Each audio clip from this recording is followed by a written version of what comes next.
नमः शिवाय। शिव जी सदा सहाय। ओम नमः शिवाय। गुरु जी सदा सहाय। जय गुरु जी। शुक्राना गुरु जी।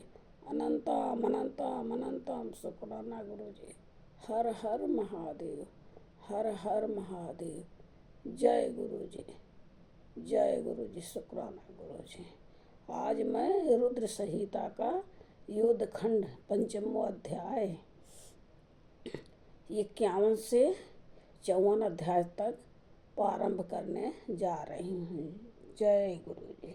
जय भोलेनाथ बाबा। माफ करना प्रभु।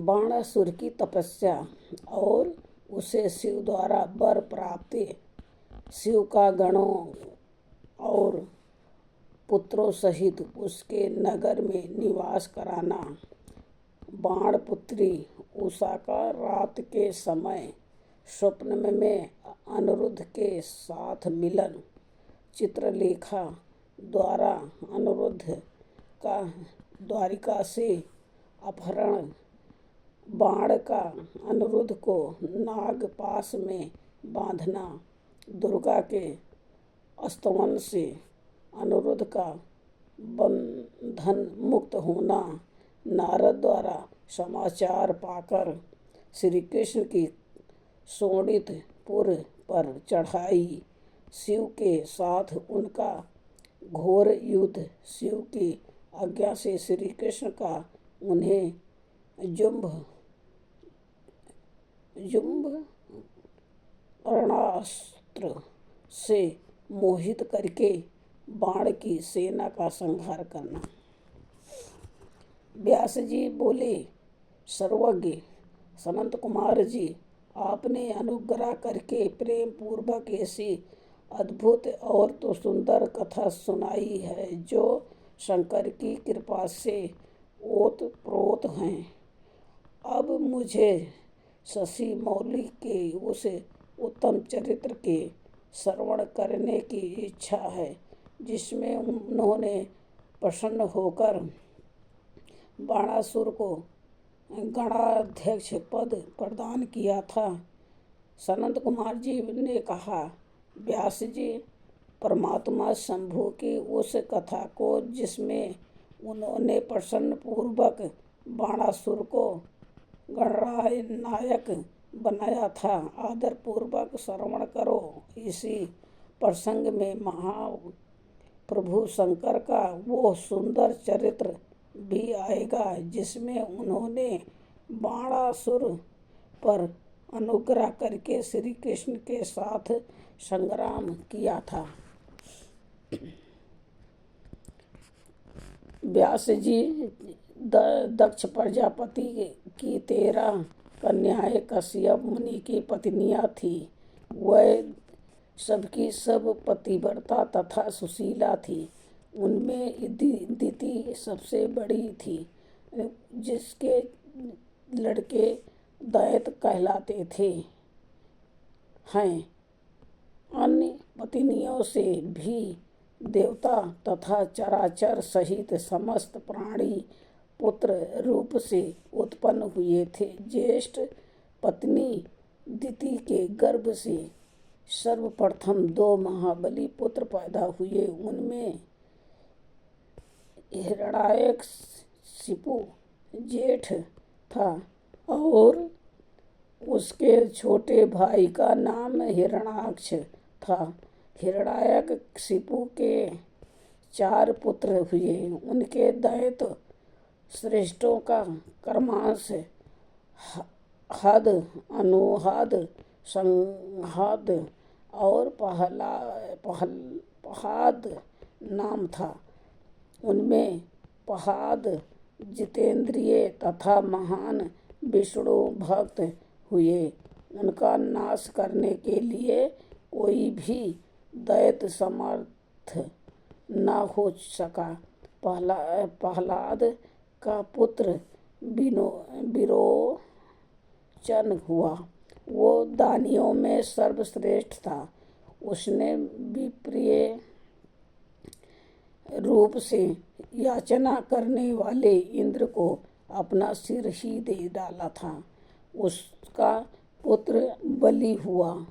वो महादानी और शिवभक्त था, जिसने वामन रूपधारी विष्णु को सारी पृथ्वी दान कर दी थी। बलि का औरस पुत्र बाण हुआ। वो शिवभक्त, मानी, उदार, बुद्धिमान, सत्य, प्रतियज्ञ और शास्त्रों का दान करने वाला था। उस असुरराज ने पूर्व काल में त्रिलोकी को तथा त्रिलोक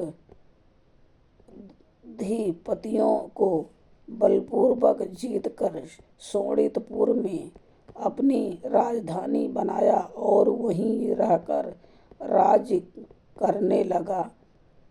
उस समय देवगण शंकर की कृपा से उस शिवभक्त बाणासुर के किंकड़ के समान हो गए थे। उसके राज में देवताओं के अतिरिक्त कोई प्रजा दुखी नहीं थी। शत्रु धर्म का वर्ताव करने वाले देवता शत्रुता वश ही कष्ट झेल रहे थे। एक समय वो महासुर अपनी सहस्त्रों भुजाओं से ताली बजाता हुआ तांडव नृत्य करके महेश्वर को प्रसन्न पूर्वक करने की चेष्टा करने लगा। उसके उस नृत्य से भक्तवत्सल शंकर संतुष्ट हो गए। फिर उन्होंने परम प्रसन्न हो उसकी ओर कृपा दृष्टि से देखा। भगवान शंकर तो संपूर्ण लोकों के स्वामी, शरणागत वत्सल और भक्त वांछा कल्पतरु ही ठहरे। उन्होंने बलिनंदन महासुर बाण को वर देने की इच्छा प्रकट की।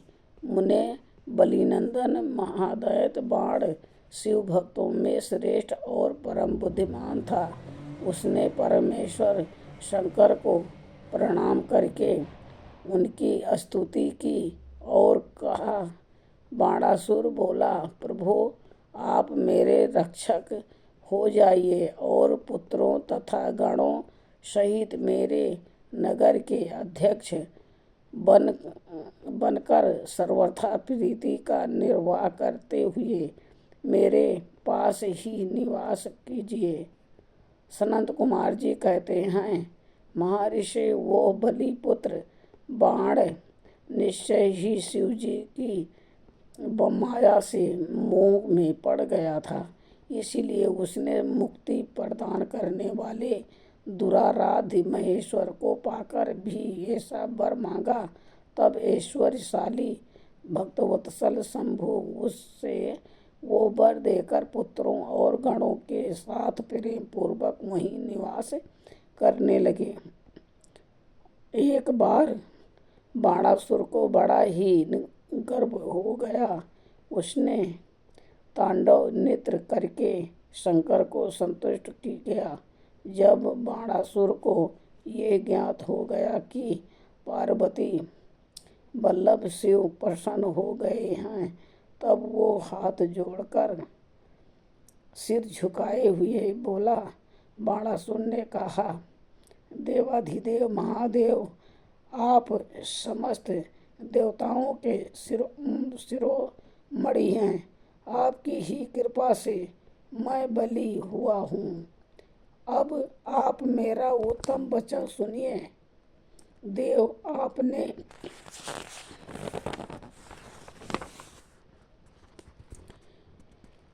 जो मुझे 1000 भुजाएं प्रदान की है, वह तो अब मुझे महान भार स्वरूप लग रही है, क्योंकि इस त्रिलोकी में मुझे आपके अतिरिक्त अपनी जोड़ का और कोई योद्धा ही नहीं मिला। इसलिए वृषध्वज युद्ध के बिना इन पर्वत सरीखी सहस्त्रों भुजाओं को लेकर मैं क्या करूं? मैं अपनी इन परिपुष्ट भुजाओं की खुजली मिटाने के लिए युद्ध की लालसा से नगरों तथा पर्वतों को चूर्ण करता हुआ दिग्गजनों के पास आ गया, परंतु वह भी भयभीत होकर भाग खड़े हुए। मैंने यम को योद्धा, अग्नि को महान कार्य करने वाला, वरुण को गौओं का पालन करता, गोपाल कुबेर को गजा ध्वज, निरिक्त को शरंधी और इंद्र को जीत कर सदा के लिए करद बना लिया है। महेश्वर, अब मुझे किसी ऐसे योद्धा के प्राप्त होने की बात बताइए जिसमें मेरी ये भुजाएं या तो शत्रुओं के हाथ से छूटे हुए सहस्त्रों से झरझर होकर गिर जाए अथवा हजारों प्रकार से शत्रुओं की भुजाओं को ही गिराएं। यह मेरी अभिलाषा है, इसे पूर्ण करने की कृपा करें।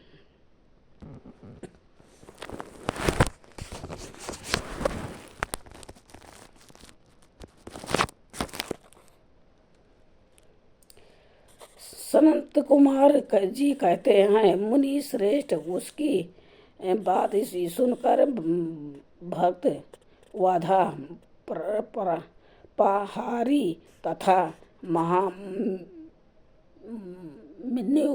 स्वरूप रुद्र को कुछ क्रोध आ गया। तब वह महान अद्भुत अट्टहास करके बोले। रुद्र ने कहा, अरे अभिमानी, संपूर्ण दैत्यों के कुल में नीच, तुझे सर्वथा धिक्कार है। तू बलि का पुत्र और मेरा भक्त है, तेरे लिए ऐसी बात कहना उचित नहीं है। अब तेरा दर्पण चूर्ण होगा, तो तुझे शीघ्र ही मेरे समान बलवान के साथ अकस्मात महान भीषण युद्ध प्राप्त होगा। उस संग्राम में तेरी ये पर्वत सरीखी भुजाएं जलौनी लकड़ी की तरह सर्वास्त्रों से छिन्न भिन्न होकर भूमि पर गिरेगी।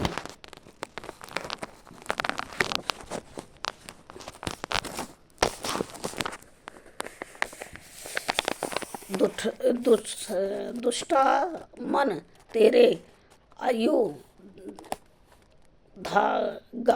पर स्थापित तेरा जो ये मनुष्य के सिर वाला मयूर ध्वज फहरा रहा है, इसका जब वायु भय के विनाशी पतन हो जाएगा, तब तू अपने चित्त में समझ लेना कि वो महान भयानक युद्ध आ पहुंचा है।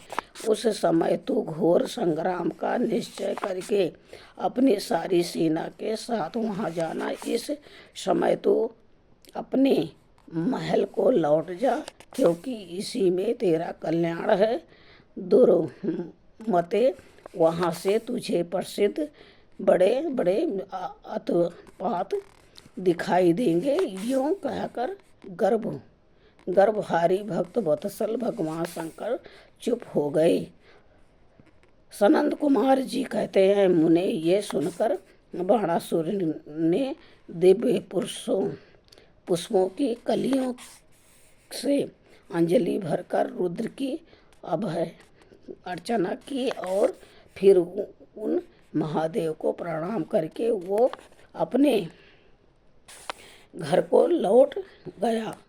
तदंतर किसी समय दैव बस उसका वो ध्वज अपने आप टूटकर गिर गया। वो देखकर बाणासुर हर्षित हो युद्ध के लिए उद्धत हो गया। वो अपने हृदय में विचार करने लगा कि कौन सा युद्ध प्रेमी योद्धा किस देश से आएगा जो नाना प्रकार के सहस्त्रों का पारंगमी विद्वान होगा और मेरी शास्त्रों भुजाओं को ईंधन की तरह काट डालेगा तथा मैं भी अपने अत्यंत तीखे शस्त्रों से उसके सैकड़ों टुकड़े कर डालूंगा। इसी समय शंकर की प्रेरणा से वो काल आ गया। एक दिन बाणासुर की कन्या उषा वैशाख मास में माधव की पूजा करके मंगलिक श्रृंगार से सुसज्जित हो रात के समय अपने गुप्त अंतःपुर में सो रही थी। उसी समय वो स्त्री स्वभाव काम भाव प्राप्त हो गई। तब देवी पार्वती की शक्ति से उषा को स्वप्न में श्री कृष्ण के पौत्र अनिरुद्ध का मिलन प्राप्त हुआ। जागने पर वो व्याकुल हो गई और उसने अपनी सखी चित्रलेखा से स्वप्न में मिले हुए उस पुरुष को ला देने के लिए कहा। तब चित्रलेखा ने कहा, देवी तुमने स्वप्न में जिस पुरुष को देखा है उसे भला मैं कैसे ला सकती हूँ, जबकि मैं उसे जानती ही नहीं। उसके यूँ कहने पर दैत्य कन्या उषा प्रेमांध होकर मरने की उतारू हो गई। तब उस दिन उसकी उस सखी ने उसे बचाया। मुनि श्रेष्ठ कुंभ भांड की पुत्री चित्रलेखा बड़ी बुद्धिमती थी। वो बाण तानिया उषा से पुनः बोली। चित्रलेखा ने कहा, सखी जिस पुरुष ने तुम्हारे मन का अपहरण किया है उसे बताओ तो सही। वो यदि चित्रलोक में कहीं भी होगा तो मैं उसे लाऊंगी और तुम्हारा कष्ट दूर करूंगी। सनत कुमार जी कहते हैं, महर्षि यों कहकर चित्रलेखा ने वस्त्र के पर्दे पर देवताओं, दैत्यों, दानों, गंधर्वों, सिद्धों, नागों और यक्ष आदि के चित्र अंकित किए। फिर वो मनुष्य का चित्र बनाने लगी। उनमें विष्णु वंशियों का प्रकरण आरंभ होने पर उसने सूर, वसुदेव, राम, कृष्ण और नरश्रेष्ठ प्रद्युम्न का चित्र बनाया। फिर जब उसने प्रद्युम्न नंदन अनिरुद्ध का चित्र खींचा तब उसे देखकर उषा लज्जित हो गई। उसका मुख अवनत हो गया और हृदय हर्ष से परिपूर्ण हो गया। उषा ने कहा, सखी रात में जो मेरे पास आया था वो जिसने शीघ्र ही मेरे चित रूपी रत्न को चुरा लिया है वो चोर पुरुष यही है। तदंतर उषा के अनुरोध करने पर चित्रलेखा ज्येष्ठ कृष्ण चतुर्दशी को तीसरे पहर द्वारिकापुरी पहुंचकर क्षण मात्र में ही पलंग पर बैठे हुए अनिरुद्ध को महल में से उठा लाई। वो दिव्य योगिनी थी। उषा अपने प्रियतम को पाकर प्रसन्न हो गई। इधर अतःपुर के द्वार की रक्षा करने वाले बेतधारी पहरेदारों ने चेष्टाओं से तथा अनुमान से इस बात को लक्ष्य कर लिया। उन्होंने एक दिव्य शरीरधारी दर्शनीय साहसी तथा समरप्रिय नवयुवक को कन्या के साथ दुशीलता का आचरण करते हुए देख भी लिया। उसे देखकर कन्या के अतःपुर की रक्षा करने वाले उन महाबली पुरुषों ने बलिपुत्र बाणासुर के पास जाकर सारी बातें निवेदन करते हुए कहा। द्वारपाल बोले, देव, पता नहीं आपके अंतपुर में बलपूर्वक प्रवेश करके कौन पुरुष छिपा हुआ है। वो इंद्र तो नहीं है जो भेष बदल कर आपकी कन्या का उपभोग कर रहा है। महाबाहु दानवराज, उसे ये देखिए और जैसा उचित समझिए वैसा कीजिए। इसमें हम लोगों का कोई दोष नहीं है। सनंद कुमार जी कहते हैं, मुनि श्रेष्ठ, द्वारपालों का वो वचन तथा कन्याओं के दूषित होने का कथन सुनकर महाबली दानवराज बाण आश्चर्यचकित हो गया। तदंतर वो कुपित होकर अंतःपुर में जा पहुंचा। वहां उसने प्रथम अवस्था में वर्तमान दिव्य शरीरधारी अनिरुद्ध को देखा। उसे महान आश्चर्य हुआ। फिर उसने उसका बल देखने के लिए 10,000 सैनिकों को भेजे कर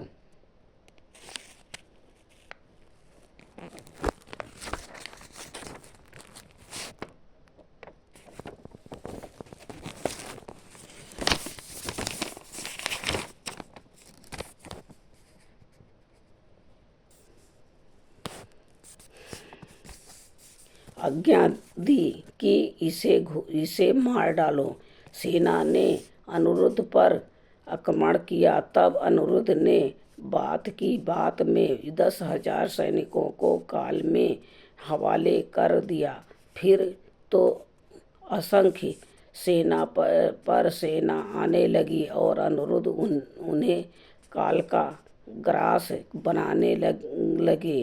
तदंतर उन्होंने बाणासुर का वध करने के लिए एक शक्ति हाथ में ली जो काल अग्नि के समान भयंकर थी। फिर उसी से रथ की बैठक में बैठे हुए बाणासुर पर प्रहार किया। उसकी गहरी चोट खाकर वीरवर बाण उसी क्षण घोड़ों सहित वहीं अंतर्ध्यान हो गया। फिर महावीर बलिपुत्र बाणासुर ने, जो महान बल संपन्न तथा शिव भक्त था, छल पूर्वक नाग फांस से अनिरुद्ध को बांध लिया।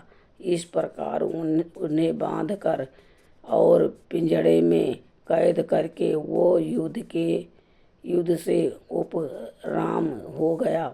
तत्पश्चात बाण कुपित होकर महाबली सूतपुत्र से बोला। बाणासुर ने कहा, सूतपुत्र, घास फूस से ढके हुए अगाध कुएं में ढकेल कर इसे पापी को मार डाल। अधिक क्या कहूँ, इसे सर्वथा मार ही डालना चाहिए। सनंद कुमार जी कहते हैं, मुने उसकी ये बात सुनकर उत्तम मंत्रियों में श्रेष्ठ धर्म बुद्धि निशाचर कुंभभांड ने बाणासुर से कहा। कुंभभांड बोला, देव, थोड़ा विचार तो कीजिए। मेरी समझ से तो ये कर्म करना उचित नहीं प्रतीत होता, क्योंकि इसके मारे जाने पर अपना आत्मा ही आहत हो जाएगा। परमा कर्म में तो ये विष्णु के समान दिख रहा है, जान पड़ता है। आप पर कुपित होकर चंद्रचूड़ ने अपने उत्तम तेज से इसे बढ़ा दिया है। सहस्त्र में ये शशि मौल की समानता का कर रहा है, क्योंकि इस अवस्था को पहुँच जाने पर भी ये पुरुषार्थ पर ही डटा हुआ है। ये ऐसा बली है कि यद्यपि नाग इसे बलपूर्वक डस रहे हैं, तथापि ये हम लोगों को तृणवत ही समझ रहा है। सनंद कुमार जी कहते हैं, व्यास जी दानव कुंभमांड राजनीति के ज्ञाताओं में श्रेष्ठ था। वो बाण से ऐसा कहकर फिर अग्निरुद्ध से कहने लगा, कुंभांड ने कहा, नराधम, अब तू वीरवर दैत्यराज की स्तुति कर और भी दीन वाणी से मैं हार गया यूं बारंबार कहकर उन्हें हाथ जोड़कर नमस्कार कर। ऐसा करने पर ही तू मुक्त हो सकता है, अन्यथा तुझे बंधन आदि का कष्ट भोगना पड़ेगा। उसकी बात सुनकर अनिरुद्ध उत्तर देते हुए बोले। अनिरुद्ध ने कहा, दुराचारी निशाचर, तुझे क्षत्रिय धर्म का ज्ञान नहीं है। अरे सूरवीर के लिए दीनता दिखाना और युद्ध से मुख मोड़ कर भागना मरण से भी बढ़कर कष्टदायक होता है। मेरे विचार से तो विरुद्धाचरण कांटे की तरह चुभने वाला होता है। वीर मानी क्षत्रिय के लिए रणभूमि में सदा सन्मुख लड़ते हुए मरना ही श्रेयस्कर है। भूमि पर पड़कर हाथ जोड़े हुए दीन की तरह मरना कदापि नहीं है। सनंद कुमार जी कहते हैं, मुने इस प्रकार अनिरुद्ध ने बहुत सी वीरताओं की बातें कही, जिसे सुनकर बाणासुर को महान विस्मय हुआ और उसे क्रोध भी आया। उस समय समस्त वीरों के, अनिरुद्ध के और मंत्री कुंभांड के सुनते सुनते बाणासुर के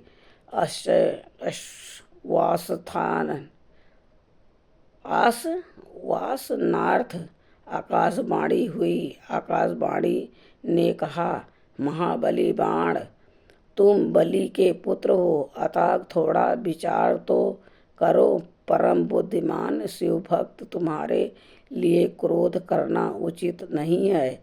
शिव समस्त प्राणियों के ईश्वर, कर्मों के साक्षी और परमेश्वर हैं। ये सारा चराचर जगत उन्हीं के अधीन है। वह ही सदा रजोगुण, सत्यगुण और तपोगुण का आश्रय लेकर ब्रह्मा, विष्णु और रुद्र रूप से लोकों की सृष्टि, भरण पोषण और संहार करते हैं। वह सर्वथा यामी, सर्वेश्वर, सबके प्रेम प्रेरक, सर्वश्रेष्ठ, विकार रहित, अविनाशी, नित्य और मायाधीश होने पर भी निर्गुण और बलि के श्रेष्ठ पुत्र उन्हीं की इच्छा से निर्बल को भी बलवान समझना चाहिए। महामते, मन में यूं विचार कर स्वयं हो जाओ। नाना प्रकार की लीलाओं के रचने में निपुण भक्तवत्सल भगवान शंकर गर्व को मिटा देने वाले हैं। वह इस समय तुम्हारे गर्व को चूर कर देंगे। सनंद कुमार जी कहते हैं, महामुने, इतना कहकर आकाशवाणी बंद हो गई। तब उनके वचन को मानकर बाणासुर ने अनिरुद्ध का वध करने का विचार छोड़ दिया। तदंतर विषैले नागों के पास से बांधे हुए अनिरुद्ध उसी क्षण दुर्गा का स्मरण करने लगे। अनिरुद्ध ने कहा, शरणागत वत्सले, आप यश प्रदान करने वाली हैं। आपका रोष बड़ा उग्र होता है। देवी, मैं नागपाश से बंधा हुआ हूँ और नागों की विष ज्वाला से संतप्त हो रहा हूँ, अतः शीघ्र पधारिए और मेरी रक्षा कीजिए। सनंद कुमार जी कहते हैं, मुनीश्वर, जब अनिरुद्ध ने पिसे हुए काले कोयले के समान कृष्ण वर्णन वाली काली को इस प्रकार संतुष्ट किया। तब श्रेष्ठ कृष्ण चतुर्दशी की महारात्रि में वहाँ प्रकट हुई।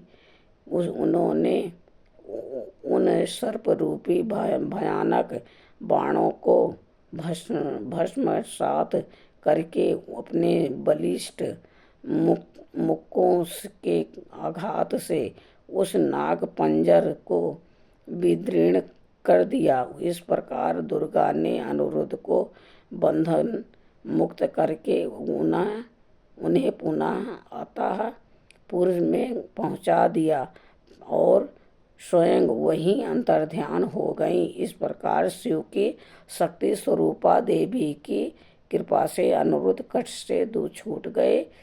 उनकी सारी व्यथा मिट गई और वह सुखी हो गए।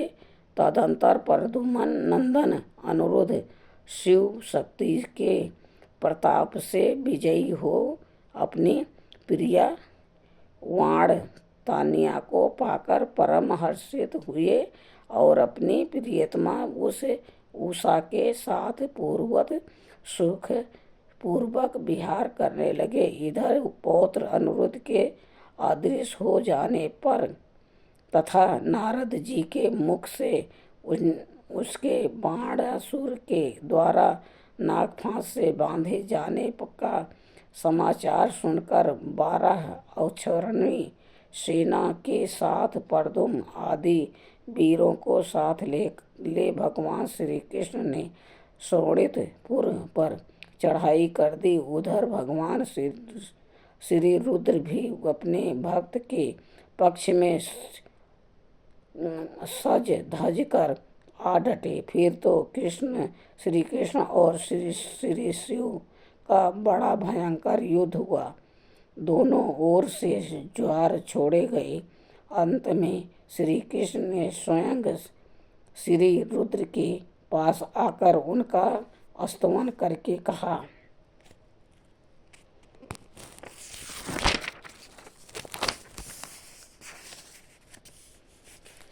सर्वव्यापी शंकर, आप गुणों से निर्लिप्त होकर भी गुणों से ही गुणों को प्रकाशित करते हैं। गिरिसाई भूमन, आप स्वप्रकाश हैं। जिनकी बुद्धि आपकी माया से मोहित हो गई है, वह स्त्री पुत्र गृह आदि विषयों में आसक्त होकर दुख सागर में डूबते उतरते हैं। जो अजितेंद्रिय पुरुष परमध्वजवश इस मनुष्य जन्मों को पाकर भी आपके चरणों में प्रेम नहीं करता, वो शोचनीय तथा आत्मवंचक है। भगवान, आप गर्भहारी हैं। आपने ही तो इस गर्वीले बाण को सौंप दिया था। अतः आपकी ही आज्ञा से मैं बाणासुर की भुजाओं का छेदन करने के लिए यहाँ आया हूँ। इसलिए महादेव, आप इस युद्ध से निवृत्त हो जाइए। प्रभु, मुझे बाणा की भुजाओं को काटने के लिए आज्ञा प्रदान कीजिए, जिससे आपका श्राप व्यर्थ न हो। महेश्वर ने कहा, तात, आपने ठीक ही कहा है कि मैंने ही इस दैत्यराज को श्राप दिया है और मेरी ही आज्ञा से आप बाणासुर की भुजाएं काटने के लिए यहाँ पधारे हैं। किंतु रमानाथ हरे, क्या करूं? मैं तो सदा भक्तों के ही अधीन रहता हूँ। इसी दशा में कटी वीर मेरे दिखते बाण की भुजाएं कैसे काटी जा सकती है। इसीलिए मेरी आज्ञा से आप पहले भाण द्वारा मुझे जुम्भित कर दीजिए। तत्पश्चात अपना अभीष्ट कार्य संपन्न कीजिए और सुखी होइए। सनत कुमार जी कहते हैं, मुनीश्वर शंकर जी के यों कहने पर शरंग पाणी श्रीहरि को महान विस्मय हुआ। वह अपने युद्ध स्थान पर आकर परम आनंदित हुए। व्यास जी तदंतर नाना प्रकार के अस्त्रों के संचालन में निपुण श्रीहरि ने तुरंत ही अपने धनुष पर जुम्भाड़ सौ का संधान करके उसे पिनाक पाणी शंकर पर छोड़ दिया। इस प्रकार श्री कृष्ण जुम्भाड़ शस्त्र द्वारा जुम्भित हुए। शंकर को मुंह में डालकर खड्ग, गदा और रिसीट आदि से बाण की सेना का संहार करने लगे। आज का रुद्र संहिता का युद्धखंड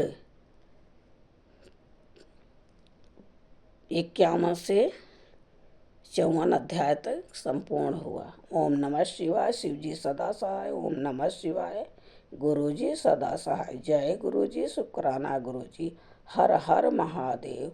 हर हर महादेव। जय गुरुदेव की। जय गुरुदेव की। अनंतम अनंतम अनंतम शुक्राना गुरुदेव। जो शिव पुराण पढ़ने में भूल चूक हुई हो, भोलेनाथ माफ करना प्रभु, माफ करना गुरुदेव, माफ करना। जय गुरु पाके, गुरु पाके। जय।